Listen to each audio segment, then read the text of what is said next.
Imagine a storm so violent that it terrified men who spent every day of their lives working on the water. Under normal conditions, the Sea of Galilee looks remarkably peaceful. Its surface resembles flat, calm glass reflecting the continuous mountain ridge surrounding it. That geometry makes it dangerous. The lake sits in a deep basin. The steep drop creates a giant funnel. Cold air rolling off high elevations hits the ravines and plummets. Colliding with the warm lake, it triggers explosive, unpredicted downdrafts. The Sea of Galilee is a meteorological time bomb.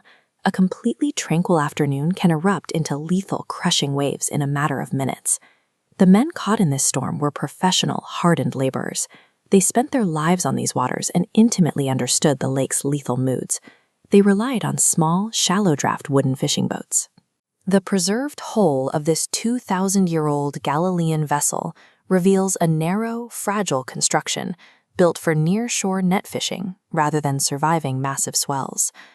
Because these boats had exceptionally low sides, they were heavily vulnerable to sudden mountain downdrafts. Even a moderate rogue wave could send water spilling directly into the hull. When these seasoned professionals, using the best technology of their era, realized the boat was sinking, they had already run the mental math.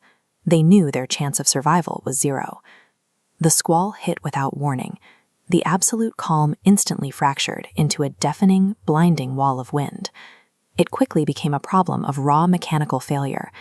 Heavy water continuously crashed over the low wooden sides, filling the hull significantly faster than the crew could possibly bail it out.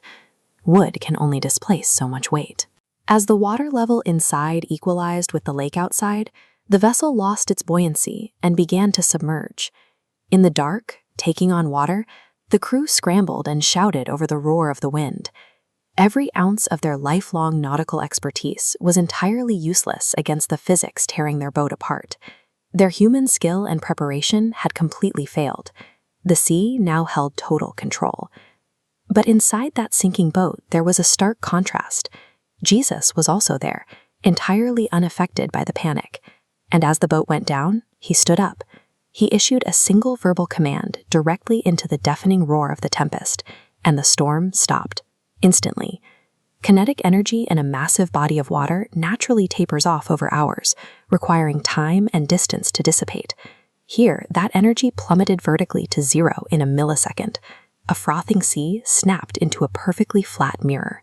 A sudden break in the weather cannot override the laws of fluid dynamics. This required an overwhelming counterforce, a demonstration of authority directly over the physical laws of nature.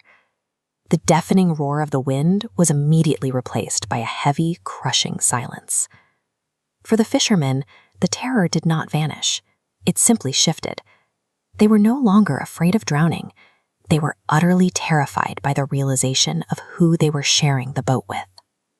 Surviving the impossible broke their ancient understanding of the world. The chaotic, lethal sea was supposed to be the ultimate, untamable force, and it had just been put in its place. That first-century boat sinking in the dark is a perfect model for what happens when unpredictable forces strip away our own illusions of control. Our natural human reaction is to try and build better boats.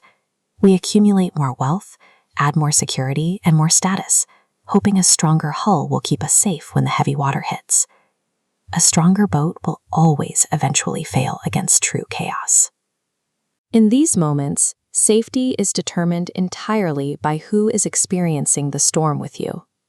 When you can no longer control the wind and the waves, true peace comes when you trust him.